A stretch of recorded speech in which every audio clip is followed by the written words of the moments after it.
തൃശൂർ പൂരം അലങ്കോലപ്പെട്ടതുമായി ബന്ധപ്പെട്ട് മുൻ മന്ത്രിയും സിപിഐ നേതാവുമായ അഡ്വക്കേറ്റ് വി.എസ്. സുനിൽകുമാറിന്റെ മൊഴി അന്വേഷണ സംഘം രേഖപ്പെടുത്തി.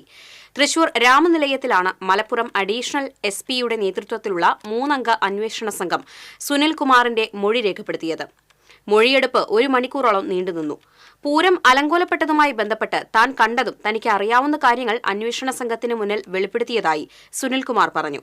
ഇതിനു പിന്നിൽ നടന്നിട്ടുള്ള ബി.ജെ.പി, ആർ.എസ്.എസ്, വിശ്വഹിന്ദു പരിഷത്ത് അടക്കമുള്ള നേതാക്കളുടെ പങ്കാളിത്തവും ഗൂഢാലോചനയെക്കുറിച്ചും മൊഴി നൽകിയതായും സുനിൽകുമാർ പറഞ്ഞു. ചോദ്യങ്ങളും എനിക്ക് പറയാനുള്ള കാര്യങ്ങളും പറയാൻ വേണ്ടിയുള്ള അവസരമാണ് ഇന്ന് ഉണ്ടായത്.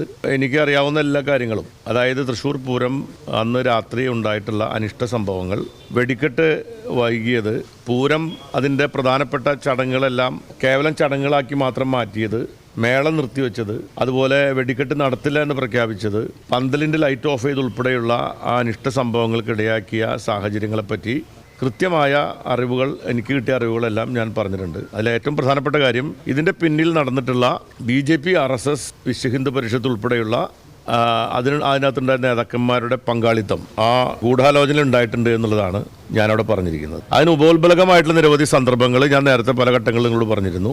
ആ കാര്യങ്ങളെല്ലാം അവിടെ സൂചിപ്പിച്ചിട്ടുണ്ട്. മറ്റൊന്ന്, ഈ പൂരത്തിൻ്റെ ഈ പറഞ്ഞ സംഭവങ്ങൾ ഉണ്ടായപ്പോൾ അതുമായി ബന്ധപ്പെട്ട CCTV ദൃശ്യങ്ങൾ തരണം എന്നാവശ്യപ്പെട്ടുകൊണ്ട് വിവകാശം അനുസരിച്ച് അപേക്ഷ കൊടുത്തപ്പോൾ പോലീസ് പറഞ്ഞത് അത്തരം ദൃശ്യങ്ങളൊന്നും പരസ്യപ്പെടുത്താൻ കഴിയില്ല എന്നുള്ളതാണ്.